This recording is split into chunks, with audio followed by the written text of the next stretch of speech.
Hey everyone, this is Jake. I am here to do another home gym roundtable. Got an awesome group tonight. We have Kurt, aka the Kurt Locker, Ashton from Freedom Fitness Equipment, Trevor from GoRx.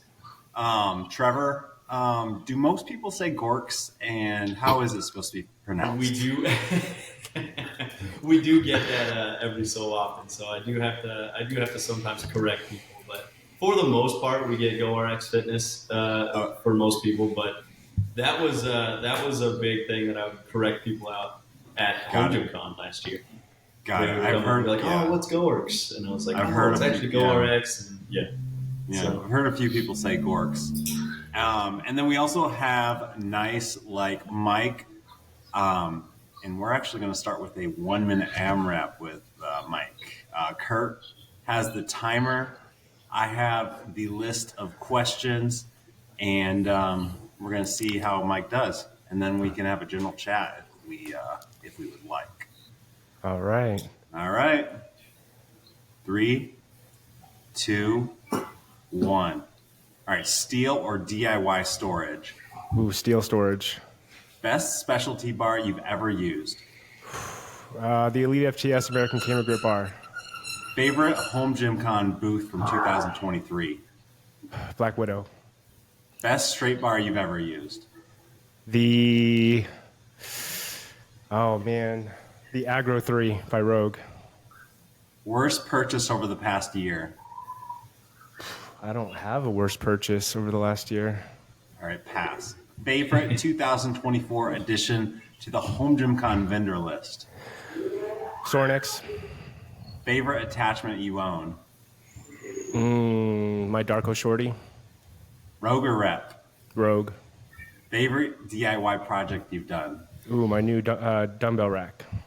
What's number one on your home gym wish list? Alpha spotters or the track handles.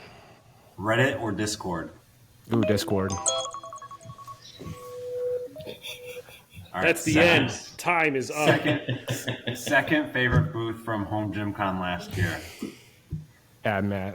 AMRAP. All right. I had a few other good ones. That was tough. So I can kind of like, Curtis, when Jake and I did this the first time, we were having some major audio delay. And so I think we got through like 3 questions twice and had to do it a third time. So I knew the first 3, which gave me like kind of helped me get faster. And I felt every bit of that just now because I really had to stop and think, those are really good questions, Jake. And I think I said alpha spotters. I meant the alpha rollers from Stray Dog, but pressure of the moment. Yeah. Well, when I'm doing the questions too, it's hard for me to since I'm looking at what's next, it's hard for me to really gauge what you said. But guys, any questions for Mike with his AMRAP? Any surprises? The Agro is your favorite bar? I think it's not actually. So does that count? It probably shouldn't. I'll concede. I feel like my first one really kind of holds at 12. I also feel like Jake, you haven't done an AMRAP in a while, maybe even since mine. Nope. So, I can't even think of the name of the company because I can't see the end cap. Why am I the Oni? Who makes the Oni bar for Gymway? Gymway, thank you. So I picked up a Gymway 05 power bar. And it's really nice. I just could not, for the life of me, think of the name Gymway in the heat of the moment, so I had to fall back on my Agro 3. But no, the Gymway 05 power bar is really, really sweet. It's very grippy, and I love smooth sleeves, so it's nice. I'm a recent convert to the smooth. I don't have any smooth sleeves, but I finally found a bar that is legitimately loud with rib sleeves. So, which one is that? The Crandall Fitness deadlift bar. It's the quietest bar to lift, but the loudest bar to load. Oh my gosh, I hate rib sleeves with a passion. Oh my Thank you, Ashton. I'm glad you said that. I think it was Phil over at American Barbell who disclosed in the Discord that it's actually less expensive to make them ribbed, which is why so many companies make them ribbed. It's like a longer manufacturing process to smooth out the sleeve. So the more you know. Yeah, that kind of makes sense. That makes sense. I mean, grinded. I love your No, it answer about doesn't. the Elite FTS cambered bar. It's fantastic. I have Thank it. you. It's I really like that bar. solid. I haven't. So I tried the Kabuki. It felt cheap, and the American was, I don't know. It's just solid. It's just solid. I had the Cadillac first, and it didn't do all the magical things that Mr. Duffin said it does, for at least for my shoulders and my build. And then I picked up the Elite FTS, and it was so much better for me. And it's weird at 38 pounds, but I actually like that it's easier to maneuver around the gym. And I had at least 3 different guys hit me up because Rogue has that great Black Friday deal on the multi-grip bar. And like, hey, should I buy this? I'm like, I really like my Elite FTS, man. I don't know. Like, that one does really well for me. Do as you will. If I could make one change to that bar, it would be to on the outside handles, because it kind of like cambers up in the middle, right?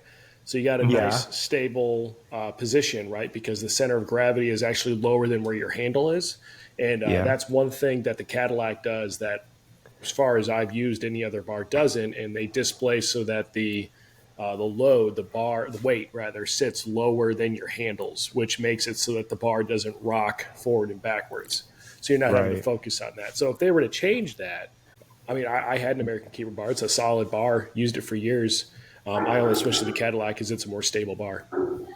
I think your review, which is probably one of your early ones on that bar, actually kind of prevented me from buying it for a while because of the metal shards inside. Yeah. And mine has metal shards inside. It's a part of manufacturing. I know. It costs more to remove them, so it's kind of like the sleeves thing. Yeah. Great bar. Thanks for affirming there at me there, Ashton. I'm biased. I love Dave Tate, but he makes good stuff. I'm a fan.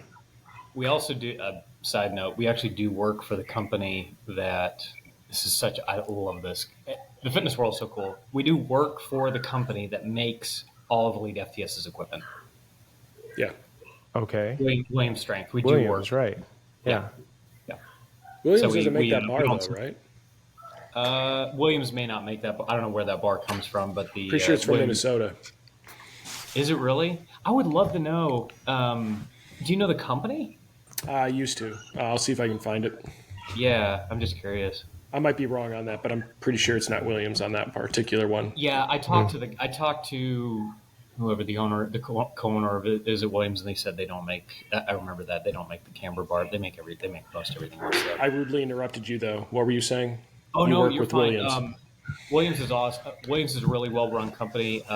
Their guys are super sweet. The owners also own Tsunami Bar, which is also a phenomenal piece of equipment. But I really love working with them. So I'm glad them and Dave Tate are together.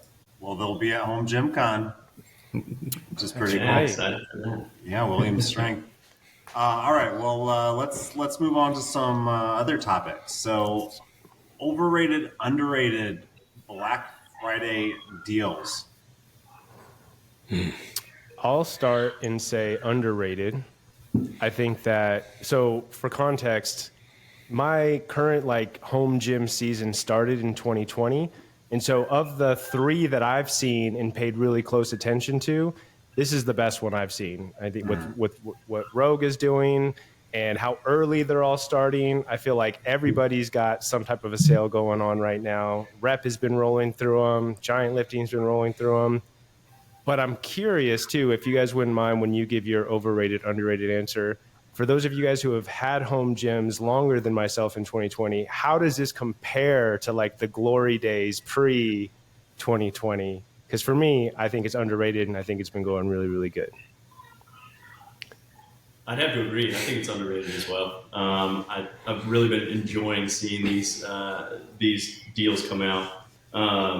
And I've had my home gym since 2018, summer of 2018. And so I got to see I got to participate in some of the Black Fridays that happened pre-COVID, and I feel like I've noticed this year it just seems like it's been ramping up. Every manufacturer, every retailer has been really jumping up and putting deals out, which has been really nice to see. Versus what I felt like before was I had to search them out a little bit more. And maybe it's just the prevalence of the manufacturers now, or maybe I'm paying attention to it more. But it seemed like before, when I was trying to equip my gym or even just add to it, I had to actually seek out and try to find those. Or maybe you just subscribe to more email list. It might be. That's probably. It was pre-neural news for me. So, dude, speaking of neural news, Jake, just a quick kudos to just the fire you've been bringing with those things, man. Like those are, I feel like they're coming out every day, and I'm sure it takes a lot of work and premeditated thought to make that all happen. So well done, dude. It's not just junk BS content too. Like Jake, I've signed up for a lot of newsletters that are garbage. Yours is the total exception in the business. It's phenomenal. Bringing the heat, man. Well, thank you. I mean, it took a while to like find a rhythm and figure it out, but yeah, I mean, and just like it takes a lot more focus. Yeah, I mean, it takes focus away from other things, but yeah, neural news is. I pride myself on making sure it's not like I know that there's like sales and stuff like that, but it's not just supposed to be like a junk newsletter. Yeah, no, well done, dude. Good job. And I'm gonna keep making it better. It's gonna get better. Yeah. But anyways, Ashton, I'd be curious to hear from you about just as an actual someone who's selling stuff. What do you think about Black Friday deals? I don't know. I was going like slickdeals.com when I'm looking for good stuff these days, and something I found recently like during the pandemic. I don't know that honestly. I think it's overrated.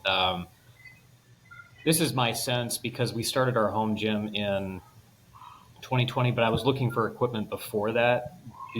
We never pulled the trigger on it, and so I never made a commitment, but I distinctly remember seeing sales that I'm pretty sure were better than any of the next 3 years. And so I'm always kind of reliving those glory days, even though relative to where the market has adjusted, I think things are back to relatively normal. So in terms of price discounts versus the adjusted numbers, so numbers being higher, I think the deals are getting better.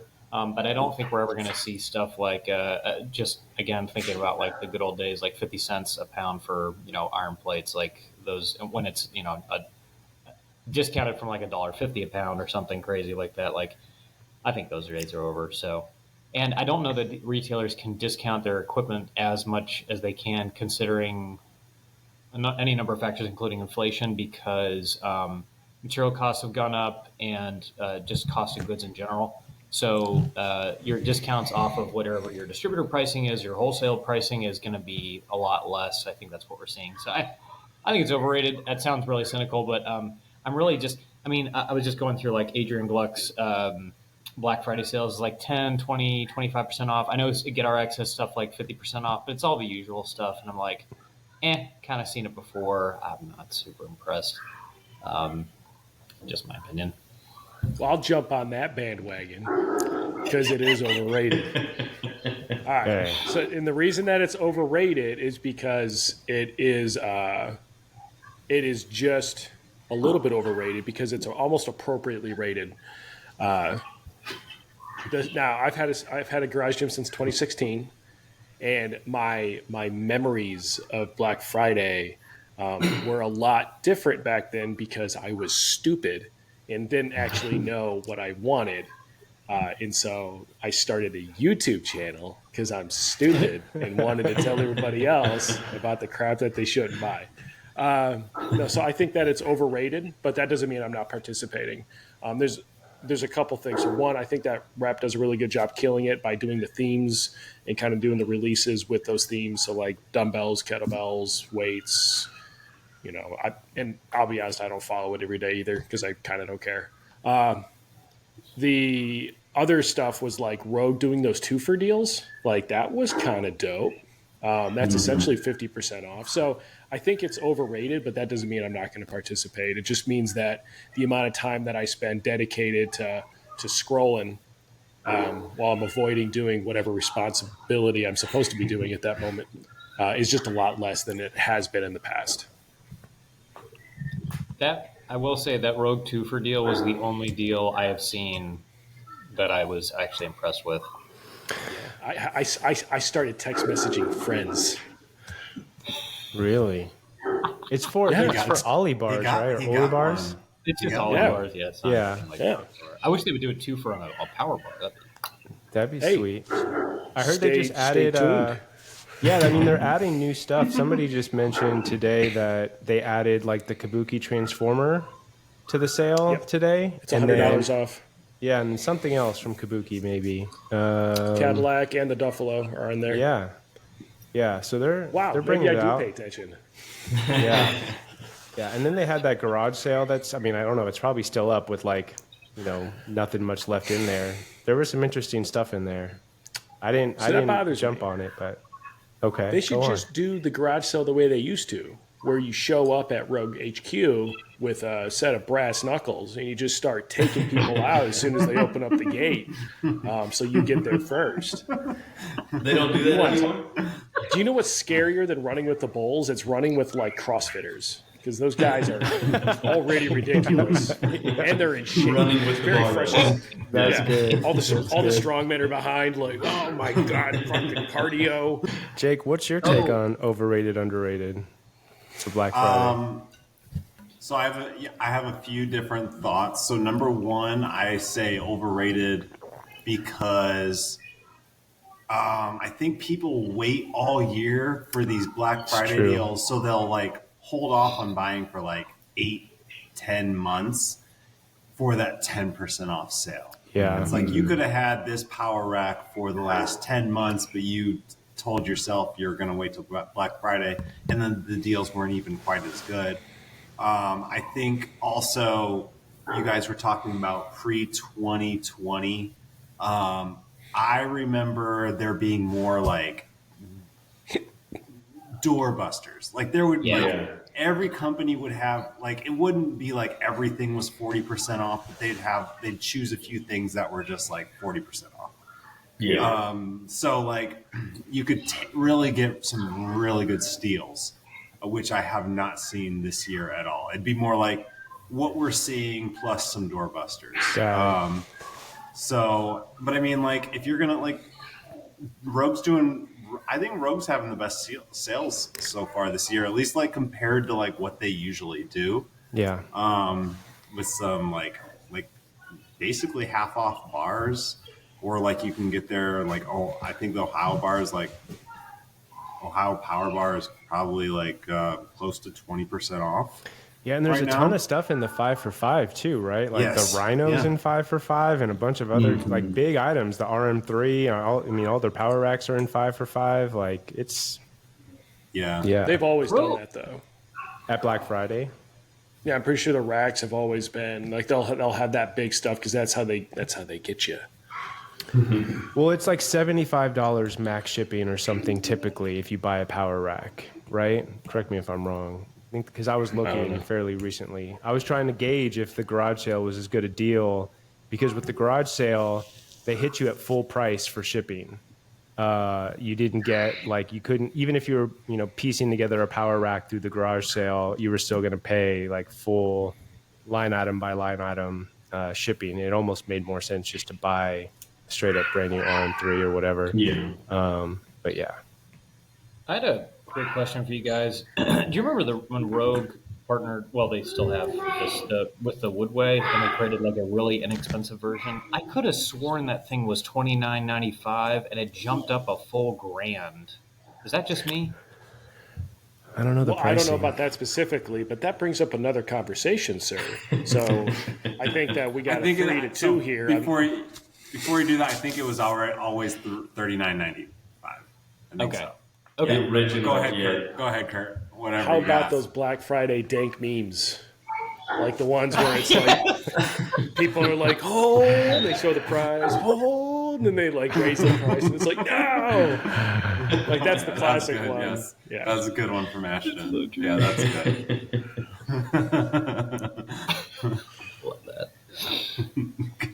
All right. It's like Massonomics jacking their lift shorts price up to $100 and then bring it back down to 30. yeah, they're on sale. It's like Prime Day. Yeah, everything. Oh, I didn't know Amazon did that. That pissed me off. Well, Amazon doesn't. Well, I mean, it's not like they're stopping it, but the sellers game the system for sure. You know, I use like a couple of different extensions that will show you the historical pricing of an item, and they'll have raised it the day before Prime Day just so that they could drop it back to regular price, and the the tech behind the marketplace will show, oh, it's off 30% for Prime Day. It's like, no, that's regular price. So. Yeah. You'll sometimes see the notification or whatever in the cart that, oh, it's its lowest price in the last 28 days or something like that. And you're like, well, oh, yeah, okay. It's because last week it was regularly priced. I looked into this at one point because I was curious about like sale price, because setting our own pricing, and I believe there's an FTC regulation that makes that illegal. Unless that's probably why Amazon's going back to court. Yeah. You got to force it though. Time frame. That's right. Mm-hmm. Yeah. Well, and you have to have I don't know how long you have to have your sale price for. But it's the same thing with like Kohl's and Macy's do that all the time. They're always running sales, but what is the MSRP? Right. Yeah. All right. Well, I guess we can move on to the next topic. What should we go with? Let's go with overrated, underrated Titan Fitness. All right, Ashton. Looks like you ready He's to ready. go. Loading up. Ridiculously underrated. So I've tried a couple of times to carry their line. I know people are going to hate me when they hear this, but I really do. So I wouldn't carry them for commercial applications unless it's like basic metal, like racks, rigs, that kind of thing. But if I were a dealer trying to carry Titan Fitness, I'd do it all day because I'm pretty sure they own the factory. They're manufacturing all this stuff in. It's really good stuff. I know the Gen 1s have issues, but the Gen 2s are really good. And honestly, the stuff that they've come out with, just Gen 1, like their new bench, looks solid. The problems they're having is durability long term. So like just speaking from experience on the commercial side, if you put one of their benches that's commercial grade or release rate for like 1,000 pounds in a commercial gym, it will shred in like 6 months. It's not meant for that. But for a home gym, I have an X3 rack. It is as good, if not better, than pretty much anything else on the market with 5/8 holes. Like I'm a humongous fan. And the amount of attachments you can add for nothing compared to every other brand. Like it's got, they've got an expansive product line. It's not just niche down. That's what I find annoying about some brands is like, yeah, you can get my rack and 2 attachments and that's it. Titan's got a full line on all different racks. And they're priced ridiculously well. I know it's a gimmick with free shipping, but they've made free shipping a science. Like you can't find anything at that price point with free shipping anymore. Like they're one of the last holdouts in terms of cost and, in my opinion, quality, with color variations and all that stuff. They're like, I don't know. They're like Walmart Rogue, I guess. That's the weird way to describe it. Like, I don't know. I like them. I really do. I think they're super underrated. Go ahead, Curtis.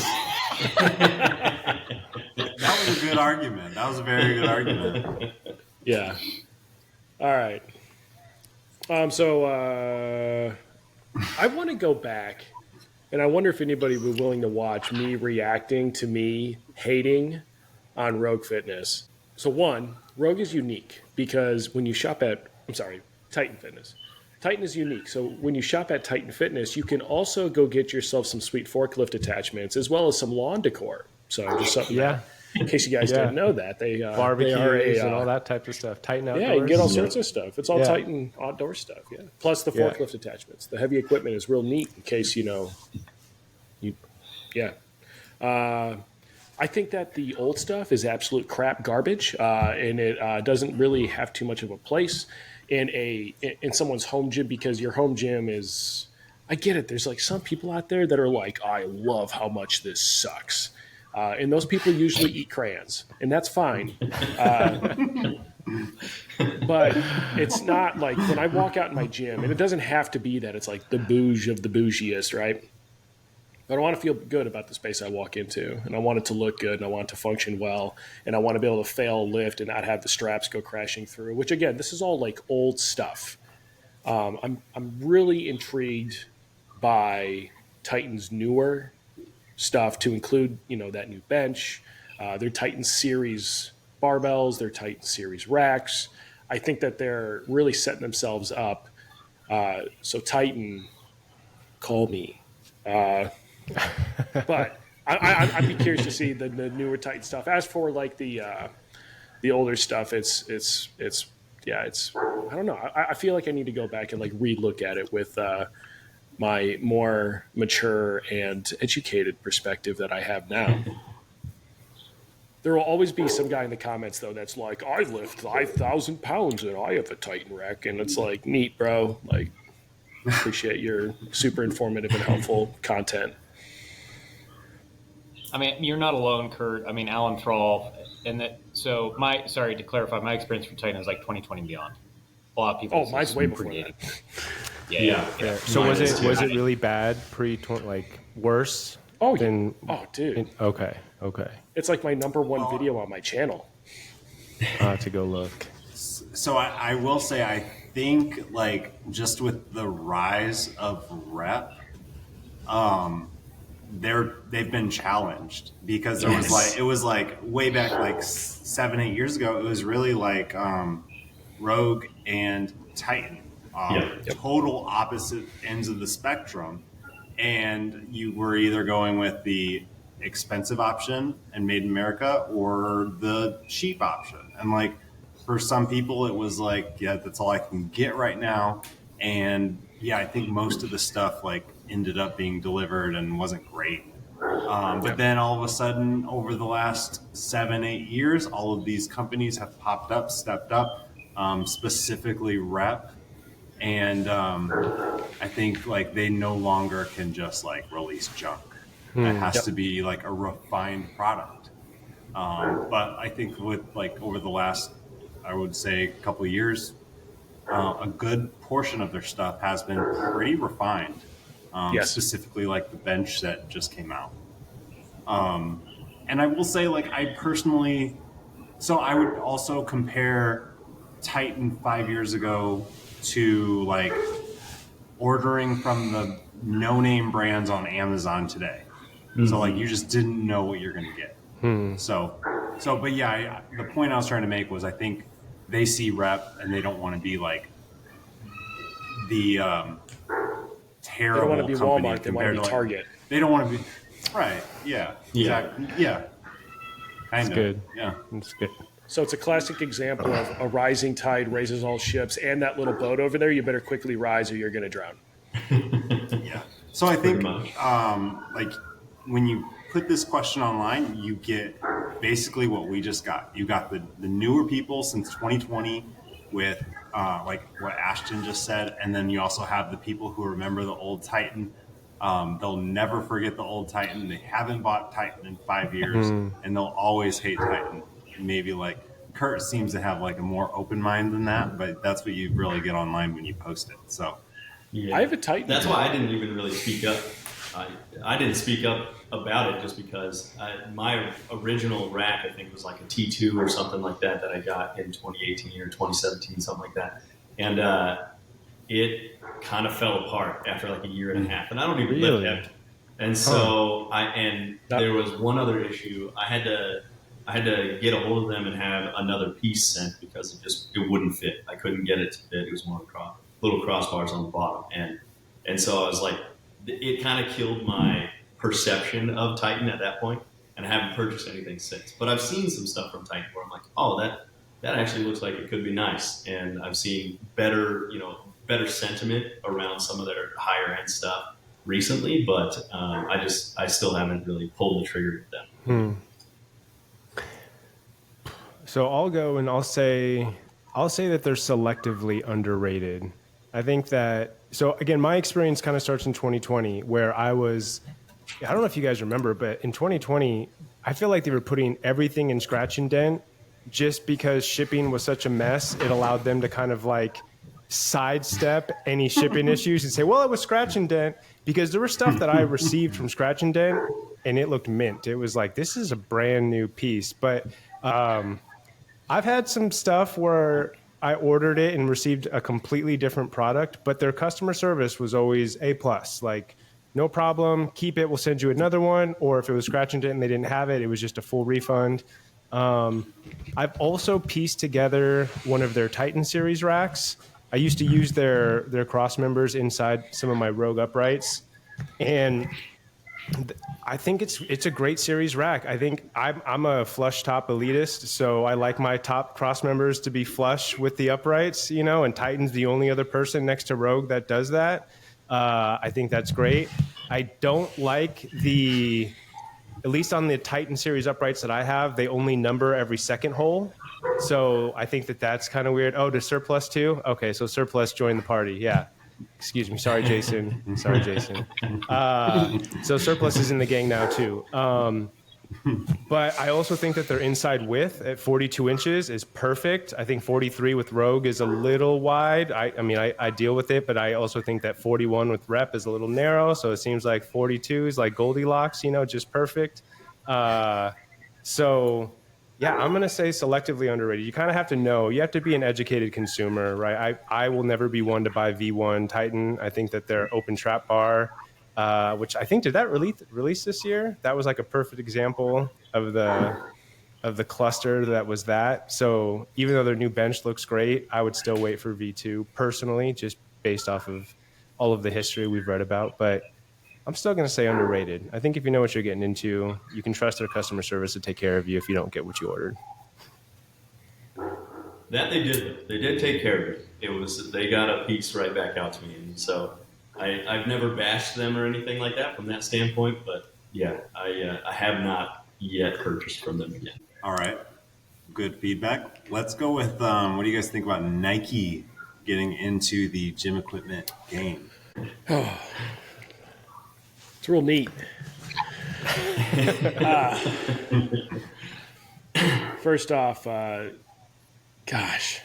All right, so I actually really like the perspective, and forgive me for not remembering who brought this up. This is not my thoughts. I'm pretty sure it's when you had Crandall and the guy from Fringe. What's the guy from Fringe's name? Oh, Pete Keller. That's going to be my sentiment as well. I know exactly what you're going to say. Pete, he said the thing that I didn't even know I thought. Yeah, so I thought it was really interesting take from Pete. Yeah, it brings people in, that may have not been. They addicted to that Nike swoosh. It's really interesting. So we're already seeing some drama with the yellowing of plates. But all that's just going to be. What? Yeah, there's been a couple people. Yeah.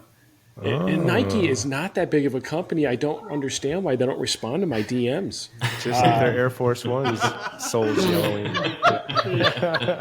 Yeah. I would love to see your DM history with Nike. I'll share it. It's appropriate. Do you know who I am? Oh, man. But yeah, I think it's really interesting. Now, I look at the product that they're making, and they're making, the entry level product that I think a lot of people get into when it comes to their home gyms. And at first, I was pretty judgmental about it. I don't appreciate that they made 35s because, that's material that could have been used for somewhere else. No, the joke is not old because it is a fact. If you like 35s, go eat a crayon or something. I don't know. But yeah, so I just thought it was interesting. So I like that they're trying to sort of tie in this is our shoe material in the bumper. I think it's actually really dumb, but sure, whatever. They're convincing some stupid IFBB Pro person that's oh my gosh, this is recycling, and thinking that they're having some positive impact on the planet. Meanwhile, some child in China is dying manufacturing this thing. But let him cook. Yeah, I don't know. Trying to be positive overall.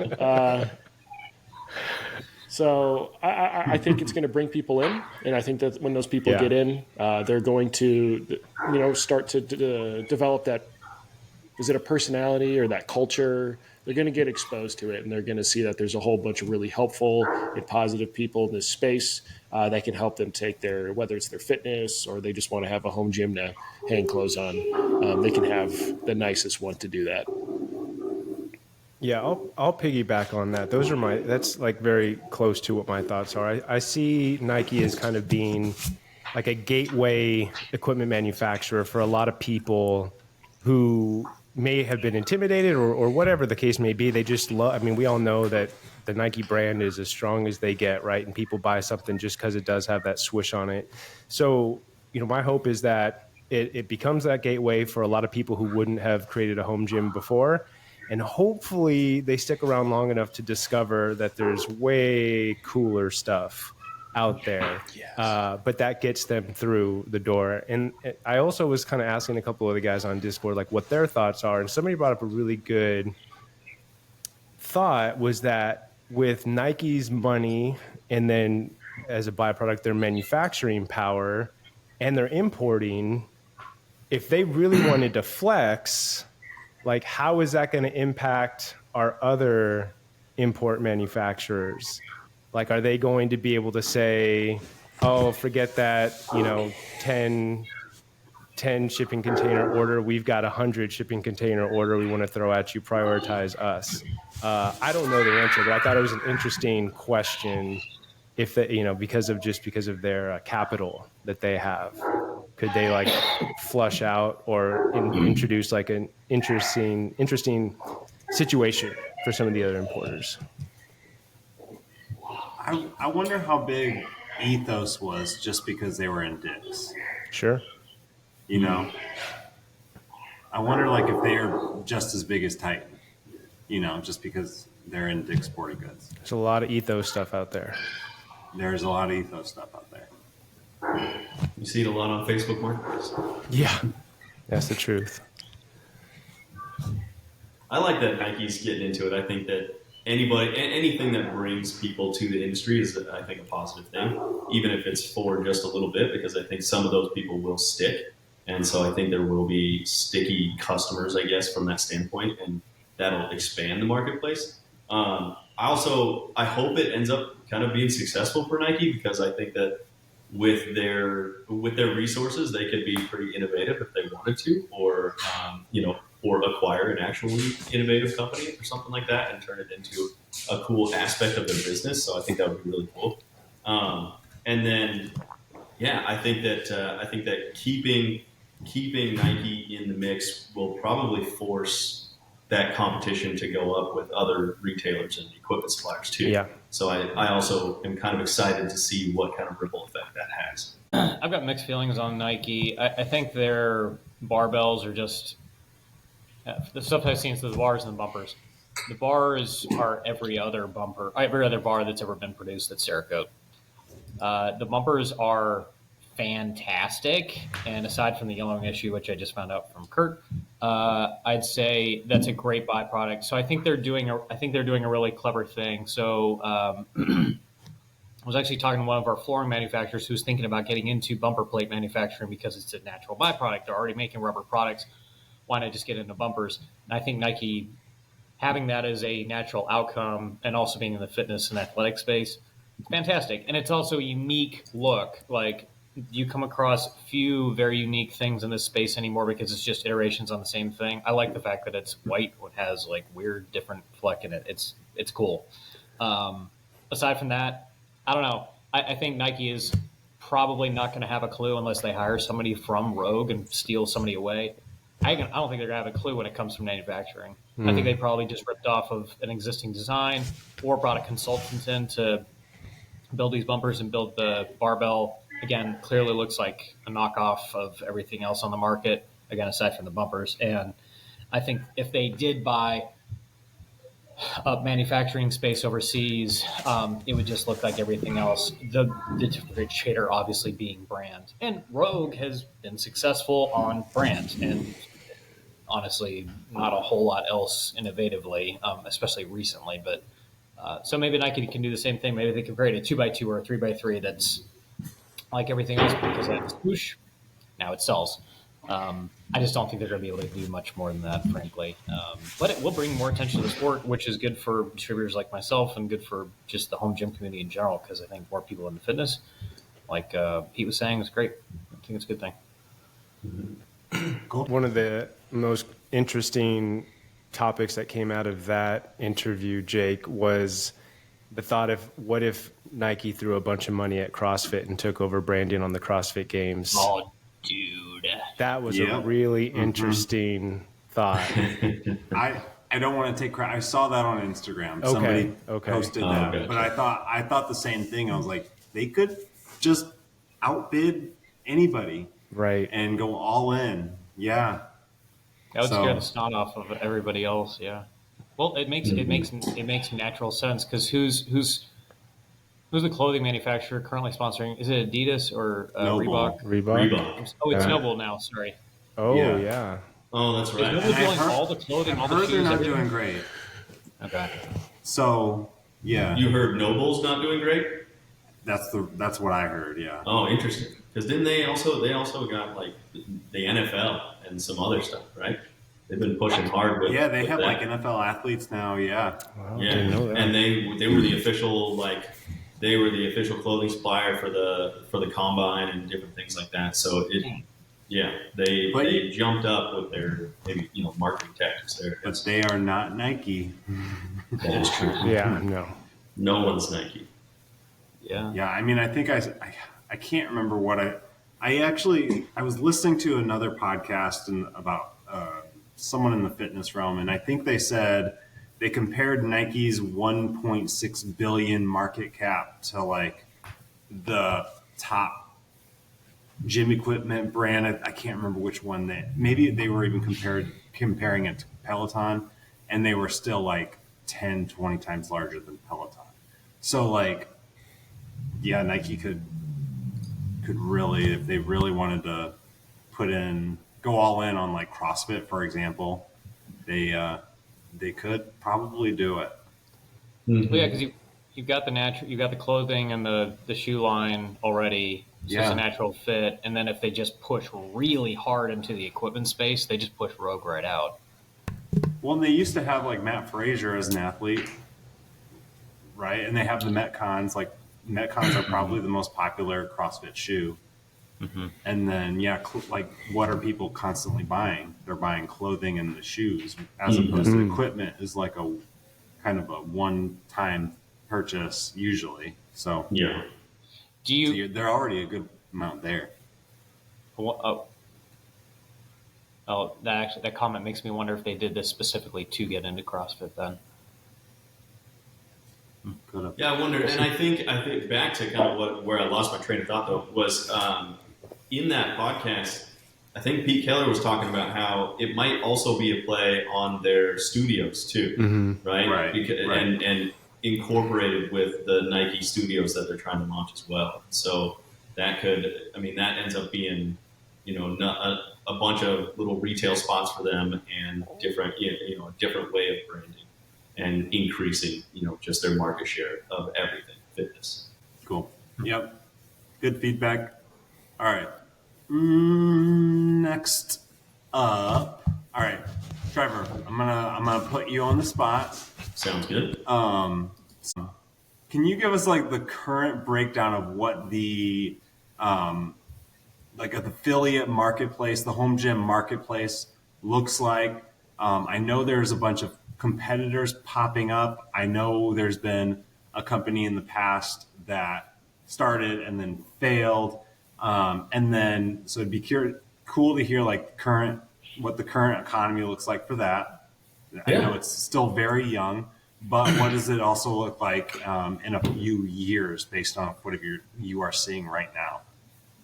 Yeah, I mean, it's so early that a few years, my prediction of a few years might be completely off and way off. But I think there's going to be a lot of really cool stuff that comes out of home gym marketplaces in general. I mean, GoRx Fitness is out there, obviously. We have Home Gym Hive and another company, Gym to Gym, they've kind of launched recently. And They've made some waves in the market space or in the marketplace space. Home Gym Hive almost seems like they've pulled back just a little bit. I think when it comes to the, creating a marketplace and everything, you kind of have to create your community first and then start moving into that market space and start creating some of these processes in the background. And so it just takes a long time to really develop a good standard operating procedure for some of the different elements of running a marketplace that you just don't think about, right? There's just so much back end stuff that we have to be able to record that people have insurance, or we have to be able to record that that we have signed waivers and they're allowed to go, this person's, user profile is allowed to go to this gym and different things like that. And so there's just a lot to be organized that I don't think people that jump into it for just kind of a money play from the standpoint of trying to get that marketplace out there, I don't think it sticks around as long as somebody that's trying to, something that's trying to just increase the community and build the community around that, because it's really just, there's so much to get involved with when it comes to creating those marketplaces. And so, and then there's a new competitor, I guess you could call it, Gym to Gym. I haven't really looked too far into it, but they're jumping out there and they, I think, already have an application and everything. And so they're trying to get into this market and get some gyms up. And so I'll be interested to see what it looks like. I think that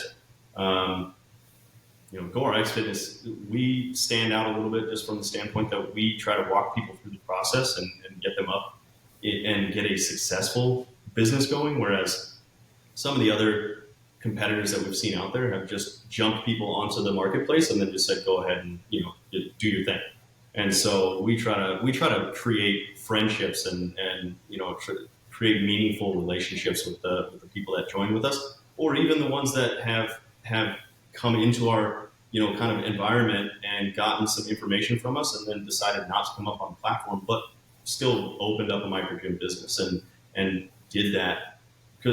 We just want the marketplace to grow. We want the community to grow. We want to be a part of that. And so, it's been fun to see. I think in a few years, you're going to see a bigger uptick of people actually doing that. Aside from just the side hustle aspect of it with the economy, as the economy starts to maybe flatten out a little bit and not grow as quickly, people might think about adding a little bit of side income or having someone come in and rent their gym for a little bit. So I think that will, as some of the monetary pressures grow, I think that will become a little bit more of an idea. They're not going to be the stickiest, people when it comes to micro gym businesses, but some of them will probably stick around even after things turn back around a little bit. So it's an interesting marketplace. And then, the way it's going to look in a few years, I think will be pretty different than now. I think that there will be a lot more involvement from an enterprise side. I think that you'll start to see vendors and equipment manufacturers taking advantage of being able to do these little micro gym businesses and kind of treat them as micro retail centers, and allow people to kind of have a try before you buy mechanism built into their website or whatever. And so I think it'll be interesting to see how that evolves over the next few years. And like right now, is it like, you mentioned there's a few pop-up companies, but like, are these sites, like if I'm in Indianapolis, for example, is it likely that I'm going to be able to find even a couple options, or like what's the current marketplace look like if you're it's sporadic throughout the country right now. We have a couple, like GoRX has a couple gyms in the Phoenix area, and so in Scottsdale and Gilbert area, and so you will be able to find that. But right now I think it's just the community's so small that, and we're trying to grow it as quickly as possible, that it's tough to just say, oh yeah, I can market to anybody on Instagram, and then they can go on there and look and go, hey, I want to try a gym next to me, and then not see anything just because we're trying to create that industry out of nothing. And so, as we do that, it's going to go better, but right now, yeah, it gets tough just because we don't have a ton of gyms out there. Even though there's so many, you know, home gym owners and garage gym owners that exist out there that could possibly set this up. We're just trying to get tapped in with them and help them overcome kind of the barriers to getting into a business like that. Any questions for Trevor? Any feedback? Any business ideas for them? No, I don't have any ideas. I think, so one of those peers, we'll call them, Trevor, of yours, definitely reached out to me, to see if I was interested. And speaking for myself personally, I'm like, this is my space. I don't want anybody else in my space. Mm-hmm. I don't want anybody else using my equipment. I don't, even when I have guests here, I feel like I have to explain things. They don't know what they're doing. And I just wouldn't want to have to deal with that. And I think my initial thought with it as just as a viable business idea was, I don't love it. I don't know how, again, you're seeing things from your own perspective, right? And like when I travel, I'm not thinking about the gym that much. It's like, hey, I'm traveling, I'm doing my thing. I'm not going to be on an app looking for a home gym to go visit. If there's one at the hotel, great. If not, or if I even make it, whatever. But where I think it could potentially get interesting is what you maybe were hinting at. Like, I remember when Turo, right, the marketplace for renting your car first came out. And I thought the same thing. I was like, man, who's going to want to rent out their car? But then you had some really business savvy people who were buying up 10, 20, 30 inexpensive Toyota Corollas for like $1,000, $2,000. And they had a fleet of cars they were renting out on Turo. Now, I think the barrier to entry is a little different, right? Like $1,000 Toyota Corolla is one thing, but outfitting a gym plus paying rent to have a bunch of them all over the place is, a completely different thing. But it could happen, right? Like, I think that's interesting to think about that, where somebody with some capital comes in and, opens up a bunch of locations and makes a compelling offer like, hey, why sign up for 24-hour fitness when we have almost as many locations across the country with way cooler equipment, and you can try all this really cool stuff that you wouldn't get in a commercial gym? Oh, yeah, we're excited. We have like Brian from Waited Out. He's going to get his gym. He's going to get his gym up and on the platform and everything, because he wants to let people be able to feel and see, the different equipment that he puts out. And so he's excited about that. But then he's also been, kind of sending at some discounts to some of the other affiliates that we have, some of his items, so that people can touch and feel them there as well. And so then he'll be able to list on his website, like, hey, this gym out in the Gilbert area they have, some weighted out weights. If you want to go check them out, you can go check them out. So I think that will be pretty cool. And then also it'll just be a way for people to get introduced to it at maybe a little bit lower of a level. We can start getting vendors on board and have them, be able to offer some affiliate discounts to different gyms coming up, or even just, fully equip a gym for a good price, and then have that as a kind of a showroom. Yeah. And so I think it'll be exciting in that aspect over. And I listen. Go ahead, Ashton. No, you're fine. Go ahead. No, okay. I listened to the podcast with the garage gym coach today, and his story about how he got into like a business from his home gym, being a personal trainer, moved to the home gym, and took his clients basically to his home gym, and they actually preferred and they felt more comfortable like having a personal training session within his home gym. So I think it's more of a business for like trainers to do it. Whereas like Mike, you were like saying you were just talking about renting out your space, right? Like, which some people might want to do, but I can definitely see why some others won't. I used to work at a company called Angie's List. Oh, I didn't know. You may have heard of it. Yeah. But I remember one reason that Angie's List worked well was because they were able to just like create all of these profiles for companies. You had this master list of companies.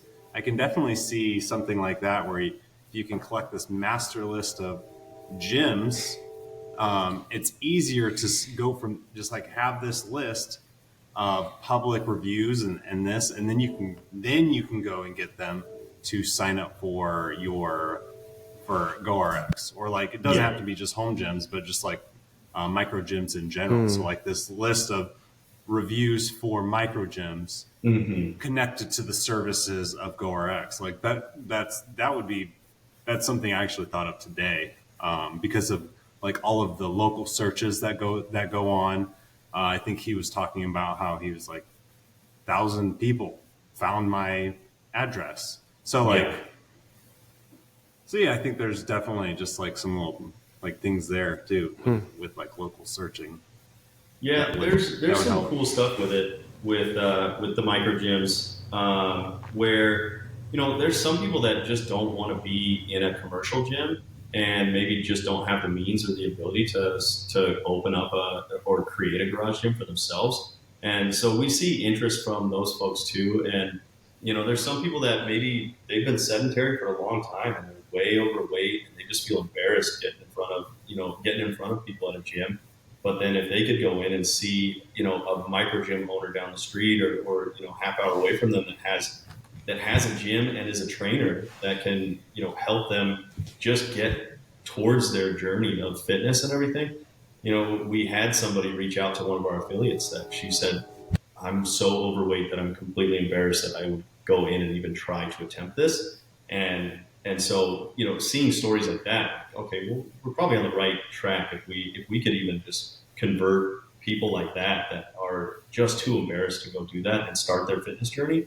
That would just be a win in and of itself. And so that's, situations like that are what kind of drive us to continue doing this, because it has been a grind creating this business and trying to get it, off the ground and eventually make money. So, but having those scenarios and the different elements of the industry and people like you guys and everybody that we got to meet at Home Gym Con and everything has been driving us forward with the friendships we've been creating and just the different experiences we've been getting to have.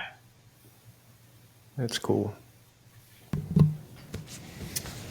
Well, we are closing in on an hour. Do you guys want to do one more topic? And I'm down for whatever. Sure. Cool. Send it. Well, I'll send it. All right. 5/8 inch holes.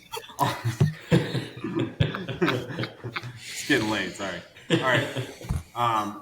Before we started podcasting, I was kind of going over some potential questions we might go over, and basically the topic of 5/8 inch versus 1 inch holes on the rack came up, and some had one opinion, others had the others, so we kind of changed topics on the fly. Let's go with this one.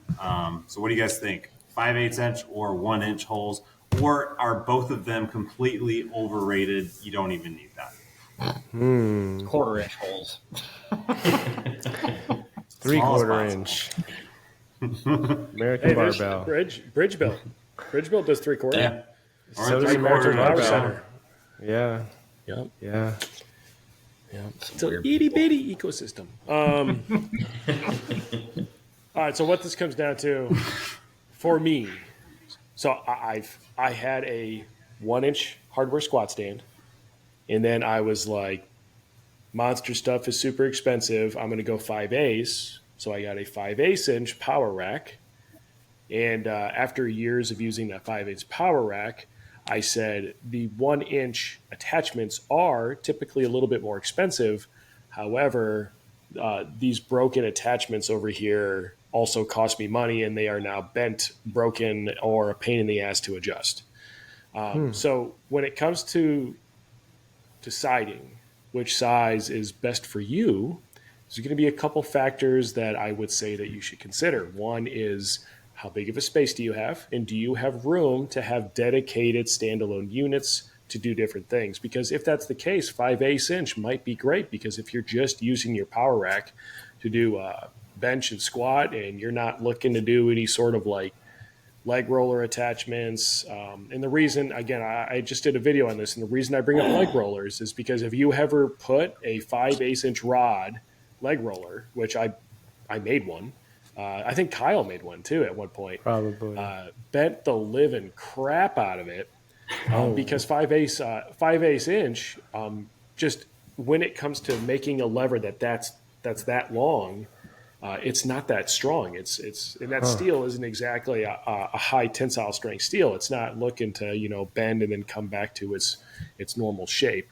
So if you don't have a big space like me, I'm on a 12 by 20. A 1 inch might make a lot more sense because the ecosystem that's developed for it is higher quality materials, plus that 1 inch pin is just stronger. And again, I want to be clear here. The strongest man or woman in the world can squat and fail on 5/8 inch hardware and they will be fine. They're not going to die. 5/8 inch is not going to cause it to come crashing down. That's not what I'm saying. What I'm saying is the ease of putting an attachment on, the quality of those attachments, because they tend to be the flagship line of those companies, and just the durability of the pin. Because like I said, I've bent the living hell out of some 5/8 inch attachments before. They just tend to be higher quality on that 1 inch. So in my opinion, if you're on the fence and you're like, hey, like I could go either way on this, I would ask you to look at your space and ask yourself whether you want to use standalone units, to where you don't need to put attachments on. And if that's the case, maybe 5/8.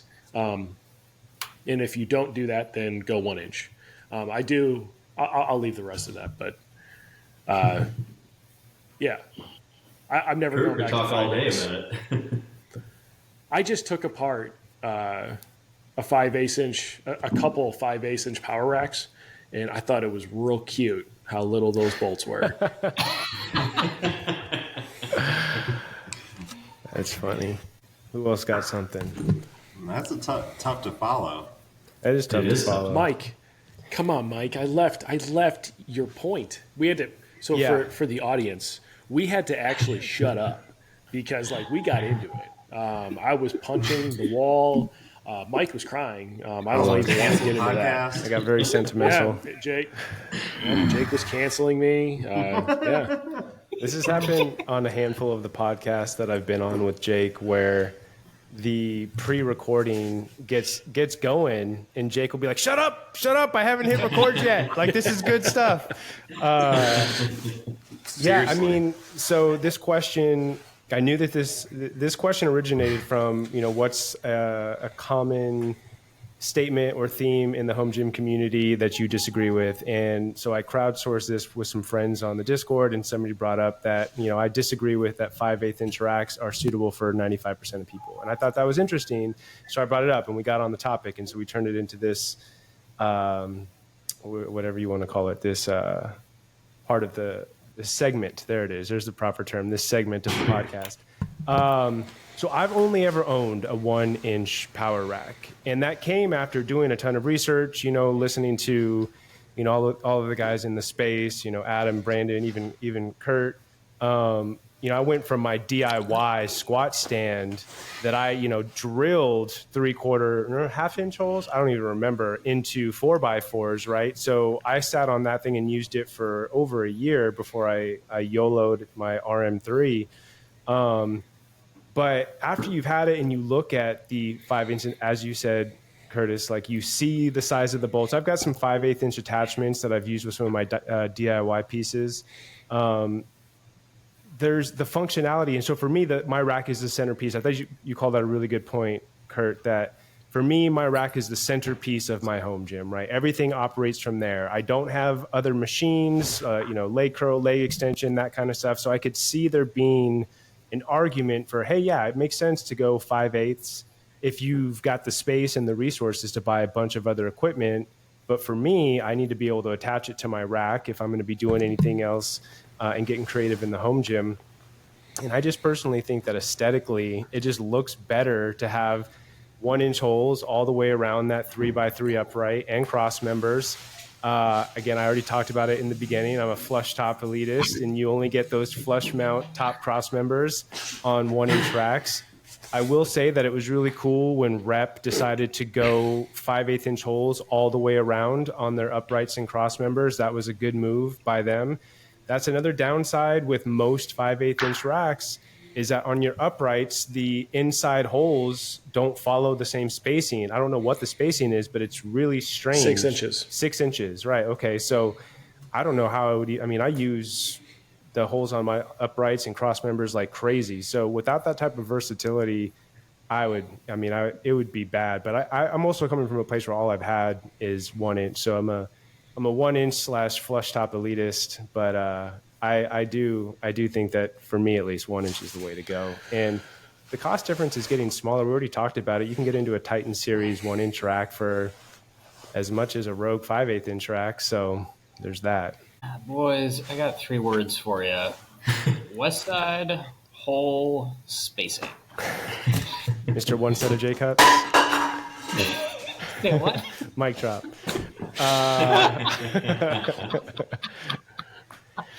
Yeah, I mean, I get it. It does. So I'm looking at what is behind Jake with the surplus. I mean, it does. It looks commercial grade. It looks amazing, beefy.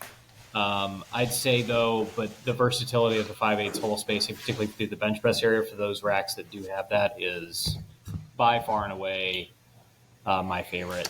For 95% of home gym owners who are not lifting like a freaking elephant and not lifting 1,000 pounds like myself, I think it's more than enough. I do agree, however, with Kurt that I've got the Titan X3 and the 5/8 rod that goes through that thing. I mean, it's bendy. If I had a 1 inch rod going through those holes, I'd feel a little bit better about it. So if I'm doing rack pulls, I'm probably not using those. I'm probably using straps to do rack pulls. But yeah, I mean, I really like that was the main reason I went with that, is because of the west side hole spacing, which just simply isn't offered.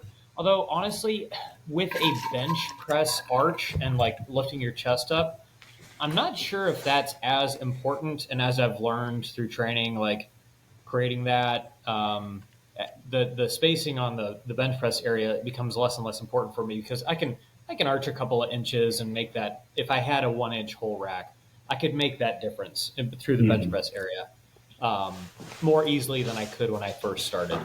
But I'd say for a beginner and for most people, like, I don't know, 5/8 it's my jam.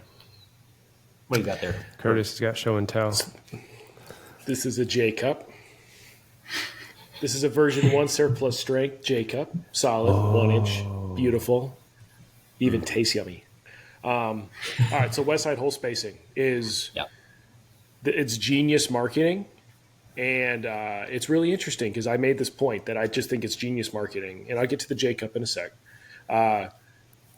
But someone actually sent me, they made their own 1 inch rack and they did west side hole spacing. But I mean, it wasn't technically west side because it wasn't 1 inch on center or 1 inch spacing throughout, rather. But they did it. They actually did do a close bench area out of 1 inch.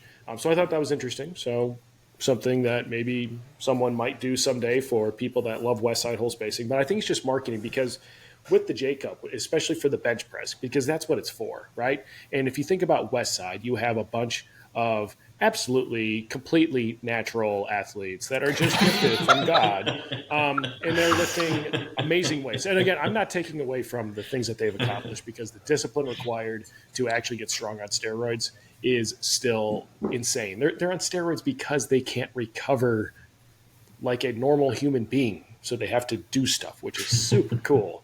But wait, they're on steroids?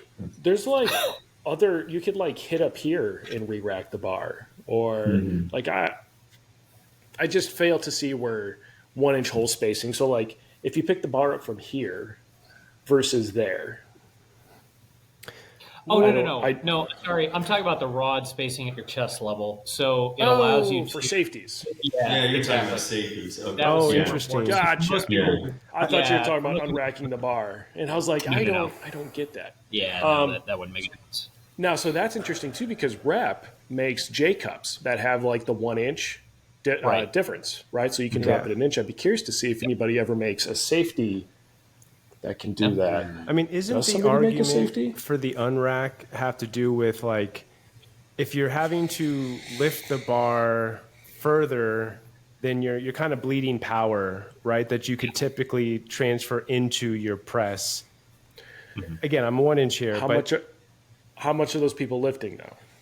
Hey, I'm on your side, man. I get it. But I think that's where the argument, like I saw it, but that problem was solved by just having 2 sets of J cups, and they, you can hit the same hole and have them sit at different levels and find your right, lift off preference. But I guess I can see that argument being made. If you're going for big lifts like you just talked about, like the guys at Westside are doing, then a 1 inch versus 2 inch lift off you're gonna lose some power when you're pressing 800 pounds off your chest. Yep. So it makes sense. Yeah. Every little bit I will say to that point, though, the competitive lifters aren't going to be lifting a power rack anyway. They're going to be lifting on a competition rack, which does have micro increment adjustments. Yep. And so for when every inch matters, they're going to be lifting outside the rack anyway. So yeah. I totally get it, though. And there's a lot of people that, the west side hole spacing, the biggest thing I got with that is I lift with my wife, and apparently her arms are 1 inch shorter or 3 inches shorter or some oddball shorter. My frustration with west side hole spacing, especially with a lot of the 5/8 inch line racks, and there's companies that are fixing this, remedying this, is that because most of them used to not come with laser cut holes, having west side hole spacing was either like 1, 2, 3, 4, 5, 6, 7. Oh, there we go. 1, 2, 3, 4, 5, 6, 7. They weren't numbered. Like your J cups were off. Oh yeah, they weren't numbered before. Oh, okay. Yeah. My rack's not numbered, so mine's not either. You got masking tape all over it? Jake, I think you posted this a while ago. Somebody did, this is going to sound crazy, but it was so cool. Pioneer weightlifting belt, 1/2 inch spacing on a 1 inch rack. I saw did that. The alternating side. I think that might be what you were talking about, Kurt, like the side by side zigzag. That was a different pattern. one. So that's interesting too, because then the attachment would have to have like a revolving pin or something. Yeah, which it did. I don't remember. Again, I don't remember who posted that. I thought it was. I'll have to look that up. Yeah, it Pioneer? was awesome. I thought that was a great. So it was basically, imagine the Pioneer belt on a rack. Yeah. So the Offset. way that those holes That's zigzag east side hole spacing. on the belt, it was just on the rack. Gotcha. The 1 inch. Gotcha. I think I It saw was that. so- That's Biggie Small spacing right there. Decent. Who shot you? That's good. I didn't see that, or I didn't. Yeah. Okay. Yeah, it was awesome. And they had, to Kurt's point, they did have the J cups were built in such a way that I don't know if it was a prototype or what, but they were built in such a way that you could go back and forth no problem. It's crazy. But this doesn't mean that I don't love you, okay? I just want you to know that. All right. Cool. Well, you're lifting in a garage. Yeah. Love you too. all right. Well, I think Kurt's starting to lag a little bit. I think that's a good sign that we're good. Anything else you guys want to say before we leave? It's good to be back on a podcast. Thanks for the You're invite fine. with these fine gentlemen here that I haven't do it seen soon. since Home Gym Con. I know. I'm excited for Yeah, Home Gym Mike, Con, you're by the way. competing in Everybody the who listens to this strongman podcast comp, right? need to be on it. Go get tickets. It's going to be a blast. No. No. I don't think so. I don't think I'm going to do any of the competitions.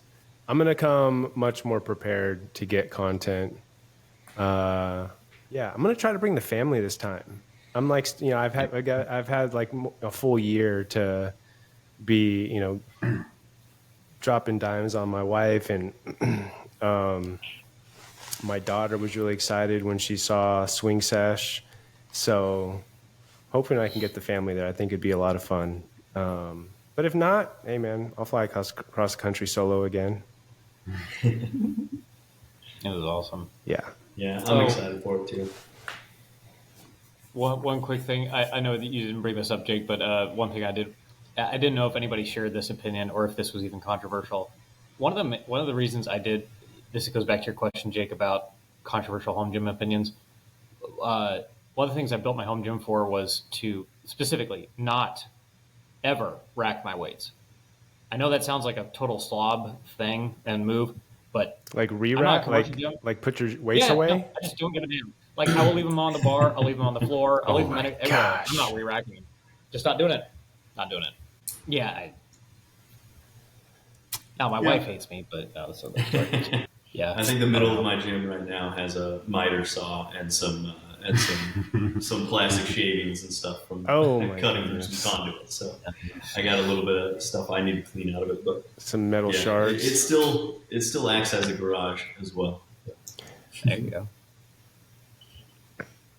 Jake, I did like in your AMRAP responses that you said steel storage, but then you also said your favorite thing was your DIY dumbbell. Yeah, well, yeah. I mean that is an honest answer because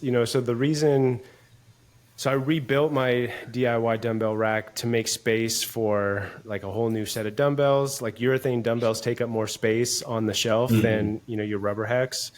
And with originally the plywood had started to bow under the weight of the dumbbells, even though it's reinforced underneath with 2x4s.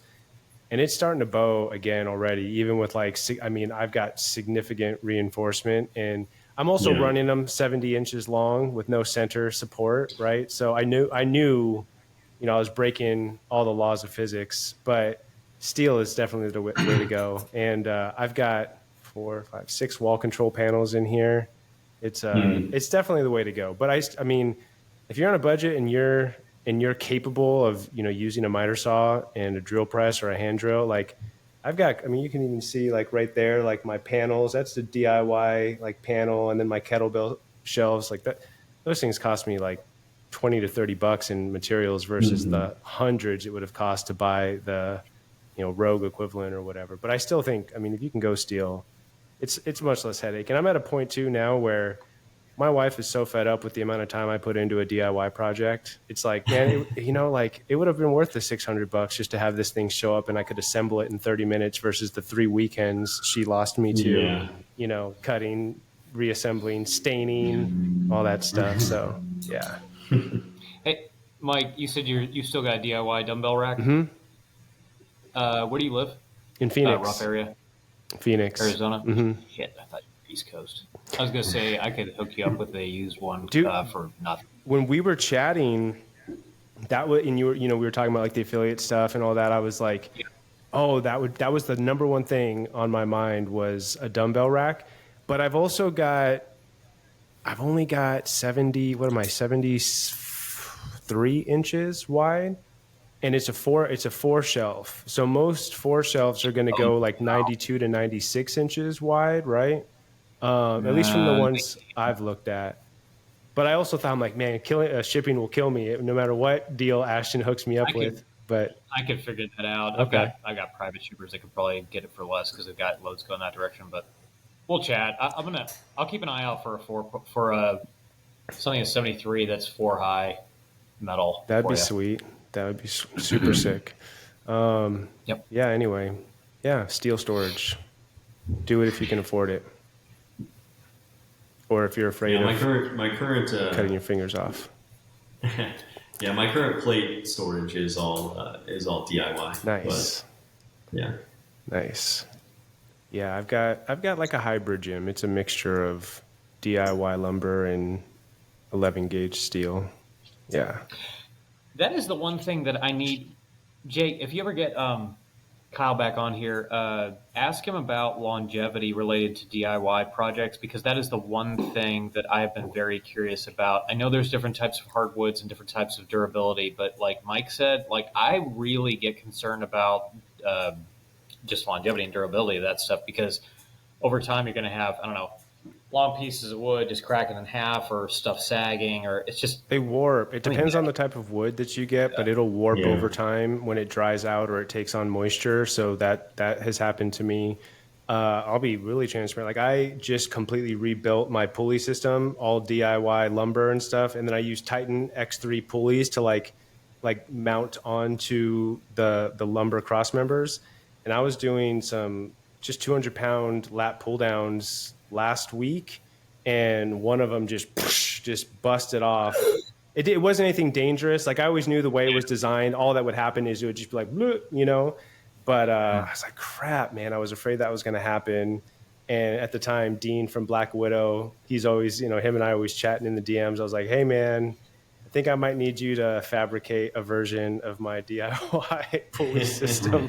And, he said, that'd be easy. Thankfully, I had a spare cross member from another project that I'm using right now. But to your question, Ashton, like, I'm experiencing for myself personally that under certain loads of stress or certain amounts of stress, like it will go on you. And then of course there's the warping to deal with as well. Yeah. Flexing with the different types of screws and stuff like that. Yeah. My plate storage flexes a little bit as I roll a plate in or roll a plate out. For sure. But it's like 5 years old. So yeah, I mean, it's held up pretty well. That's been a new thing for me here in Phoenix is just how dry it is. Like I used to be able to buy excess lumber from Home Depot when I was still up in Seattle, and it would keep, like I would just put it in a storage shed and I'd go back to it and it'd still be fine. If I go buy a couple of 2x4s from Home Depot and don't use them within a week, they've warped in my garage just because they get dried out so fast. So I have to finish them. But yeah, I'm learning as I go. I've never said I was an expert. Still a novice. Saved a lot of money building stuff on my own. Anyway, Mike, you mentioned Black Widow. Jake, do you remember? This is probably last year. I shared with you and a couple of the other guys that crazy American flag design on the rack and the bench. Yeah, this is a while ago. Vaguely. Yeah, that's gonna happen. Nice. So. Yeah, I figured out a way to do it. Finally, I reached out to everybody and their mother, and I finally found a guy. So freaking excited. So sorry, guys. There's something coming, and I'm very excited. Dean's working on the fab. I'm gonna get the raw metal, and then I'm gonna get the coating done here locally. Nice. That's exciting. I feel like Dean has been on fire. That was for lately. personal, right? That was actually gonna be something we could bring to trade shows. I was looking for a statement piece. Probably ideally have one in the warehouse and one we could bring to shows, but yeah. Gotcha. Yeah, cool. All right, guys. Well, we could probably chat all night. We could. I've done it. That's true. Yeah. So, all right. I'm going to hit that stop button. All right, Thanks, fellas. guys. Good chat.